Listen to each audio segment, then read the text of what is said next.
അപ്പോൾ ഇന്ന് നമ്മൾ ഇവിടെ ഉണ്ടാക്കാൻ പോകുന്നത് നമ്മുടെ കിച്ചണിൽ ക്രിസ്മസ് ഒക്കെ വരികയാണ്. ക്രിസ്മസ് വരുമ്പോൾ നമുക്ക് ആദ്യം നമ്മളെ മൈൻഡിലേക്ക് ഓർമ്മ വരുന്നത് എന്താണ്? അപ്പം, സ്റ്റൂ, കേക്ക് ഇങ്ങനെയുള്ള സാധനങ്ങളൊക്കെ അല്ലേ. അപ്പോൾ നമ്മളെ എറണാകുളത്തൊക്കെ പണ്ട് ഉണ്ടായിരുന്ന സമയത്ത് മെയിനായിട്ട് അവിടുത്തെ അപ്പച്ചിമാരൊക്കെ നമുക്ക് ഉണ്ടാക്കി തരും നല്ല ബീഫ് സ്റ്റൂവും നല്ല അപ്പവും വെള്ളപ്പവും ഒക്കെ വെച്ചിട്ട്.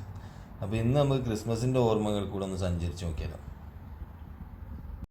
അപ്പോൾ ആദ്യം നമ്മൾ എന്ത് ചെയ്യുക, ബീഫ് നല്ലൊരു കുക്കറിലേക്ക് എടുത്തിട്ട് നമുക്ക് കുറച്ച് ഐറ്റംസ് ഇതിലിടാനുണ്ട്. അപ്പോൾ ഈ കാണുന്ന ഐറ്റം നമുക്ക് ഗ്രാമ്പൂ, ഏലക്ക, പട്ട, അത്ര നമുക്ക് ഐറ്റം എന്ത് ചെയ്യാം, ഈ കുക്കർ വിസിലടിക്കാൻ ഇടുന്നതിൽ നമുക്ക് ഇടാം. നമ്മളിവിടെ 1.5 കിലോ ബീഫാണ് എടുത്തിട്ടുള്ളത്. 1.5 കിലോ ബീഫ് കഴുകി വൃത്തിയാക്കിയിട്ട് നമ്മൾ കുക്കറിലിട്ടിട്ടുണ്ട്. അതിലേക്ക് നമ്മൾ പറഞ്ഞ പട്ട, ഗ്രാമ്പൂ, ഏലക്ക അങ്ങനെയെല്ലാം ആഡ് ചെയ്തിട്ടുണ്ട്. ഇനി നമുക്ക് എന്ത് ചെയ്യാം, ഇതൊന്ന് ഒരു 5 വിസിൽ 6 വിസിൽ വരുന്നവരെ നമുക്കൊന്ന് വേവിച്ചെടുക്കാം. ഇനി നമ്മൾ ഇതിലേക്ക് ഇടാൻ പോകുന്ന പച്ചക്കറികൾ, നമുക്ക് സ്റ്റൂ ആയതുകൊണ്ട് ഒരു ലേശം 2 ഉരുളൻകിഴങ്ങ് എടുത്തിട്ടുണ്ട്, നമ്മൾ 2 ക്യാരറ്റ് എടുത്തിട്ടുണ്ട്, 2 ചെറിയ സവാള എടുത്തിട്ടുണ്ട്, ജൂലിയൻ കട്ട് ചെയ്ത ഇഞ്ചി എടുത്തിട്ടുണ്ട്, നമ്മൾ അതേപോലെ ചെറിയ പോർഷനാക്കിയ വെളുത്തുള്ളി, പിന്നെ ഡയമണ്ട് കട്ട് ചെയ്തിട്ടുള്ള പച്ചമുളക്. ഇത്രയും ഐറ്റംസാണ് നമുക്ക് വേണ്ടത്.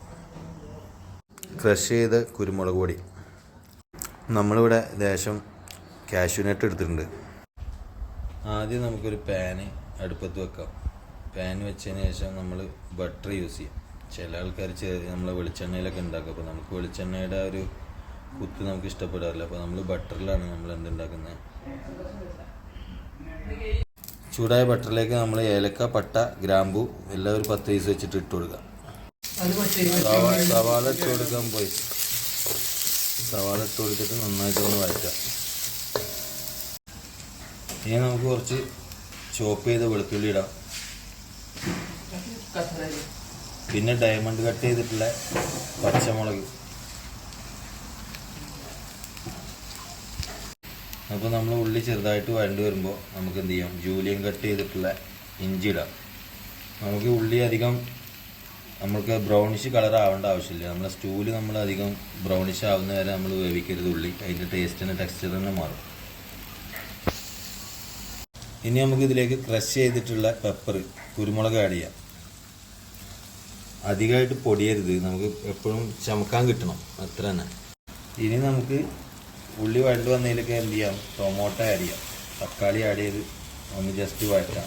പണ്ടാരിനെ കണ്ടില്ല എന്നല്ല, ഇതാണ് ആ പണ്ടാരം. ഓക്കെ, സ്റ്റൗ ഉണ്ടാക്കാൻ വേണ്ടിയിട്ട് നമ്മളിങ്ങനെ ഇളക്കിക്കൊണ്ടിരിക്കുകയാണ്. ഇളക്കി ഇനിയിപ്പോൾ നമുക്ക് എന്ത് ചെയ്യാം, ബീഫ് ആഡ് ചെയ്യാനുള്ള ടൈം ആയിട്ടുണ്ട്.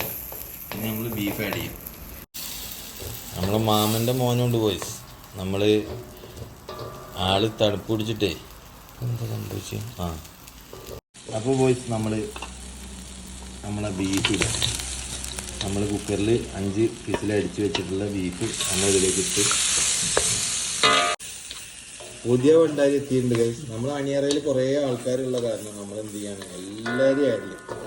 അപ്പോൾ ഇനി ഇവൻ്റെ ഇളക്കലും കൂടിയും കണ്ടിട്ട് എന്ത് ചെയ്യാം, നമുക്ക് വീഡിയോയിലേക്ക് തിരിച്ചിടാം. അപ്പോൾ നമ്മളെ ബീഫ് നമ്മൾ എന്ത് ചെയ്യുക, നന്നായിട്ട് മിക്സ് ചെയ്യുക. നമ്മളെ മസാല നമ്മളെ പച്ചക്കറികളിൽ നന്നായിട്ട് മിക്സ് ചെയ്തിട്ട് ഇനി നമ്മൾ 1-ാം പാല് കൊടുക്കാൻ പോകാം.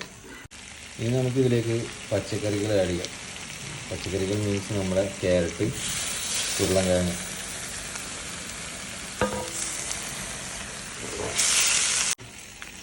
നന്നായിട്ട് മിക്സ് ചെയ്യാം ഗൈസ്. അത് കഴിഞ്ഞിട്ട് നമുക്ക് എന്ത് ചെയ്യാം, നമ്മൾ 1-ാം പാൽ ആഡ് ചെയ്യാം.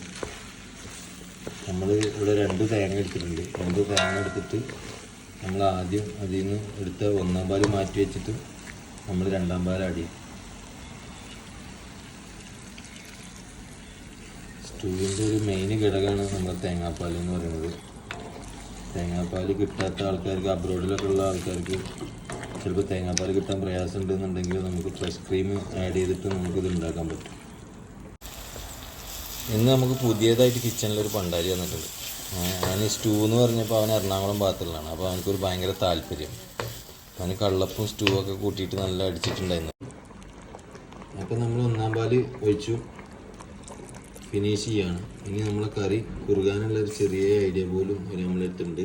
അതും കൂടി നമുക്ക് ഇനി നമ്മളെ അണ്ടിപ്പരിപ്പ് നമ്മളെടുത്തിട്ടുള്ളൊരു ഹാക്കിങ് കൂടി ഉണ്ട്. എന്താണെന്ന് വെച്ചാൽ നമ്മൾ പിന്നെ വേവിച്ച് വെച്ചിട്ടുള്ള ഒരു 2 പീസ് ഉരുളക്കിഴങ്ങും കൂടി ഇട്ടിട്ട് അണ്ടിപ്പരിപ്പ് കൂട്ടിയിട്ട് മിക്സ് ചെയ്ത് അടിച്ച് കഴിഞ്ഞാൽ നമുക്ക് നല്ലൊരു പേസ്റ്റി ടൈപ്പിലുള്ള കറി നല്ല കുറുകാനായിട്ടുള്ളൊരു ഓപ്ഷനും കൂടി ഉണ്ടാവും.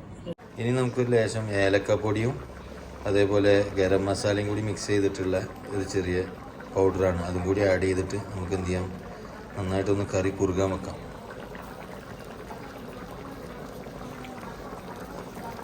അപ്പോൾ നമ്മുടെ കറി ഇവിടെ നല്ല കുറുകി വന്നിട്ടുണ്ട്. ഇനി നമുക്ക് എന്ത് ചെയ്യാം, ഒരു ലേശം മല്ലിയില ആഡ് ചെയ്യാം. പിന്നെ ചില ഏരിയകളിലൊക്കെ നമ്മൾ കണ്ടിട്ടുണ്ട് ഇതിലേക്ക് ഒരു വറവ് എന്ന് പറഞ്ഞിട്ട് കാഷ്യൂനട്ട് അതേപോലെ നമ്മളെ മുന്തിരിയൊക്കെ ഇട്ടിട്ട് ഒരു വറവ് ഉണ്ടാക്കി. അപ്പം നല്ല പൊറോട്ടയ്ക്ക് നമ്മൾ എന്ത് ചെയ്യുക, ഈ സ്റ്റൂ അങ്ങ് ഒഴിച്ചിട്ട് അങ്ങ് കഴിക്കുക. ഞാനിവിടെ തണുപ്പായതുകൊണ്ട് സ്പെഷ്യൽ ഒരു കട്ടൻ ചായയും കൂടി എടുത്തിട്ടുണ്ട്. പിന്നെ പനി പിടിച്ച മാമൻ, പനിയാണെങ്കിലും തീറ്റയിൽ ഞങ്ങൾ യാതൊരു അഡ്ജസ്റ്റ്മെന്റും ഉണ്ടാവും. മാമ ഒരു കഷ്ണം വായിൽ വെച്ചിട്ട് അഭിപ്രായം പറയും. എനിക്കിങ്ങനെ കാത്തിരിക്കാൻ പറ്റില്ല, പഴയ മസിലിന്റെ പ്രശ്നമുണ്ട്. വേഗം നോക്ക്.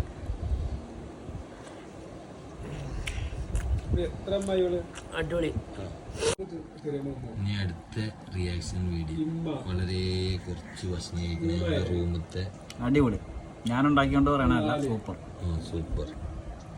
ഇയാള് പിന്നെ ഇപ്പോ ഭക്ഷണം കഴിക്കുമ്പോഴും ഭയങ്കര ചർച്ചയിലേക്ക്. ഹലോ